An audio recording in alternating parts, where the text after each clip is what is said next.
Good morning, everyone. This is Tracy Hickman broadcasting to you from my office with a short update on the Eye of the Dragon project, this restoration of the original module from its original design pieces.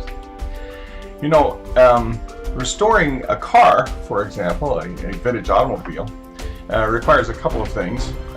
First, it requires authentic original parts to put together, and it also requires that you know how all of those parts fit together. That's been one of the great challenges, actually, that Laura and I have had in restoring this module to its original intention.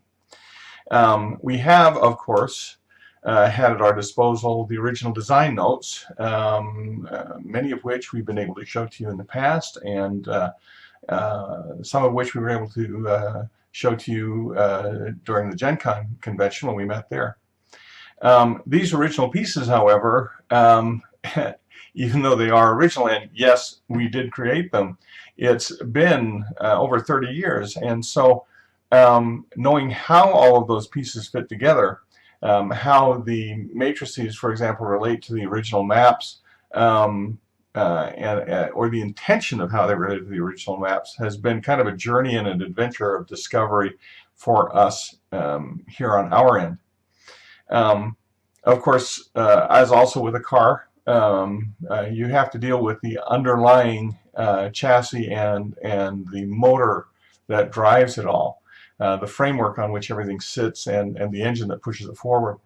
There are actually two components here that are at the very heart of the Eye of the Dragon module, as we've discovered.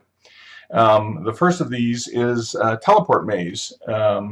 In the previous two night ventures that we produced, Rahasia, the original Rahasia, and the original Pharaoh, both of those featured and relied very strongly on teleport maze puzzle for the players to solve.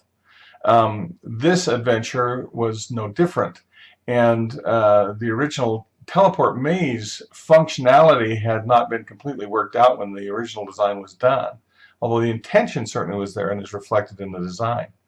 So Laura and I have had to create, first of all, this component, this basic engine component teleport maze within the dungeon, and it's we're pretty excited about it, and for you to see it and to play with it.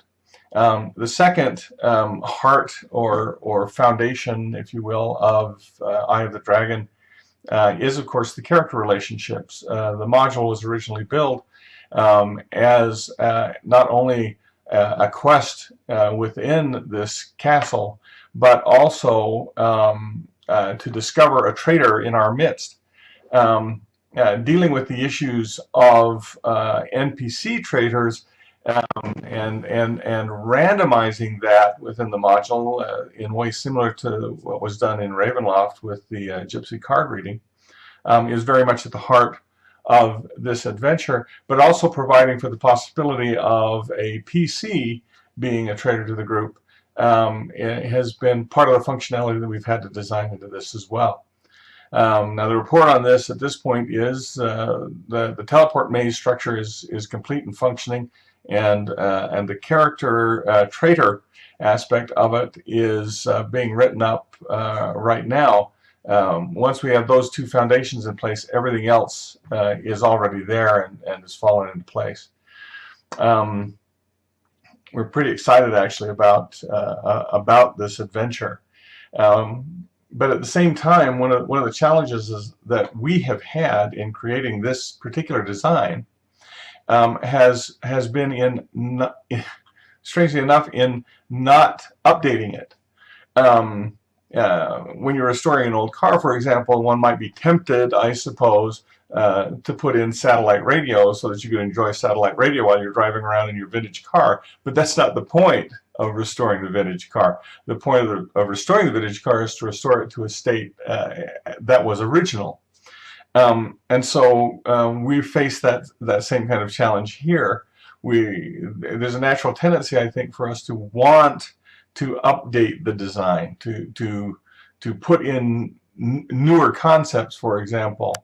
One of the things, an example of this would be boxed descriptive text.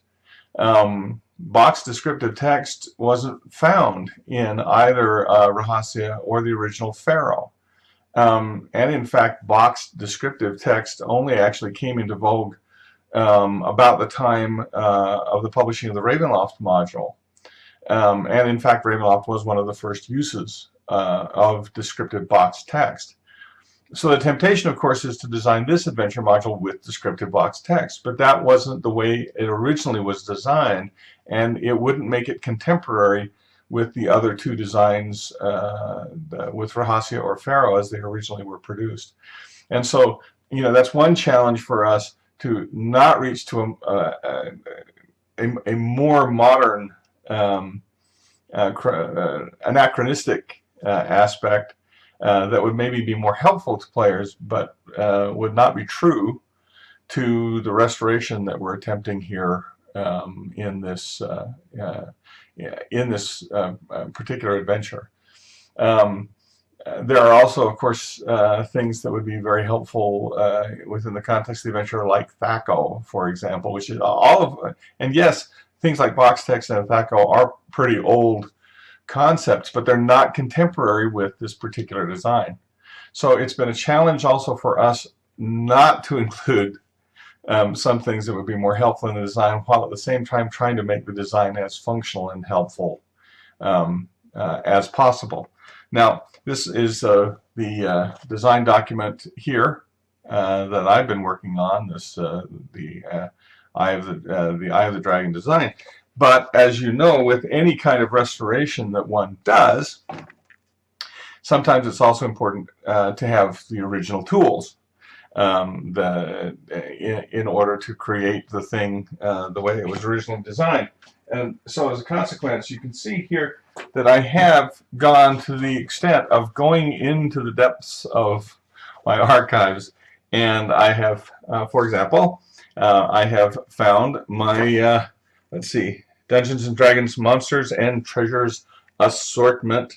This is the level 7 through 9, which I never got to use actually back in the day, because we hadn't done a module that was of that high level until producing this one now. And of course, here's the original one that I used. Here, the Monsters and Treasure assortment levels 4 to 6. So this is the one that I used for the creation of Pharaoh and also for Ravenloft. So I've got here available to me all of the original random tables from which the originals were built. So I've got this tool that helps me produce the module and recreate this module the way it was originally intended. I also have gone into the depths and recovered my first edition Dungeon Master's Guide, so that everything is true to the first edition self. I have also pulled out, yes, my first edition monster manual. And last but certainly not least, the very first thing I bought, which was my first edition Player's Handbook. So, armed with all of the correct tools and ready now to, as I have been here for some time, right now I'm working full-time actually on the restoration of this module, and we hope to have it to you very, very soon.